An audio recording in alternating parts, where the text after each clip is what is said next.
Here's what the president wanted to do. He wants to end this war, and he wanted to test it very early in his administration. Is it possible to end this war on terms that are acceptable, obviously, to both sides? Because you can't end a war unless both sides agree. And that's what we're in the process of finding out. We will know soon enough, in a matter of weeks, not months, whether Russia is serious about peace or not. I hope they are. It would be good for the world if that war ended. But obviously, we have to test that proposition. So we're working through that process. We had a visitor, that Mr. Kirill was here this week.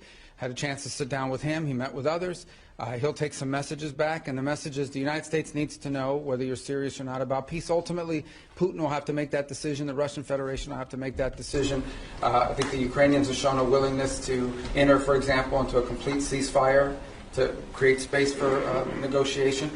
At some point here, fairly soon, not 6 months from now, you know, the Russians and Putin will have to make a decision about whether they're serious or peace or not, and I hope they are serious. So it would be good for the world if that war ended. What is your assessment of the Russian conditions that were put forward? And also, Dmitriev said, following his talks with Mr. Witkoff yesterday, that the U.S. and Russia might resume direct flights as maybe a confidence-building measure. Do you support that? So that I haven't heard anything about direct flights. I can tell you, but I don't know who's going to fly in it because all these people are sanctioned. But I would just tell you that the thing I would point to you is this.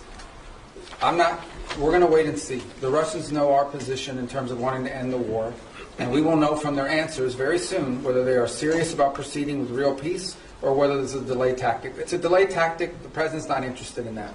If this is dragging things out, President Trump's not going to fall into the trap of endless negotiations about negotiations. We will know soon enough whether or not Russia's serious about peace. If they are, that'll be great. Then we can move towards peace. If they're not, then we'll have to reevaluate where we stand and what we do moving forward about it. But we'll be in no different a position than we are today, or we were when he took office. He wanted to know early in his administration, is peace possible? We're testing to see if the Russians are interested in peace. Their actions, not their words, their actions will determine whether they're serious or not. And we intend to find that out sooner rather than later. And what about their conditions? Which conditions? They put forward additional conditions after you had the Black Sea ceasefire. Yeah, so again, I mean, this is part of the back and forth of these sorts of things. I've had phone calls with foreign leaders, and then I read the readout, and it's like, oh, we said, no, you never, they came, they said something to me they never said. I guess that's part of the game in this place or whatever. But look, bottom line is, to me, at the end of the day, what's going to matter here is whether we're going to move towards peace or not. If peace is real, we will know soon enough. If they're not interested in peace, we will know soon enough. And we'll make decisions on the basis. I hope they are real. There are some promising signs, there are some troubling signs. It's not going to be easy. No one ever said this would be easy. But we're going to find out sooner rather than later. And let's just say I'm hopeful. I remain hopeful. I need to be hopeful that peace is possible and that the Russians are serious about peace. We want them to be serious about peace.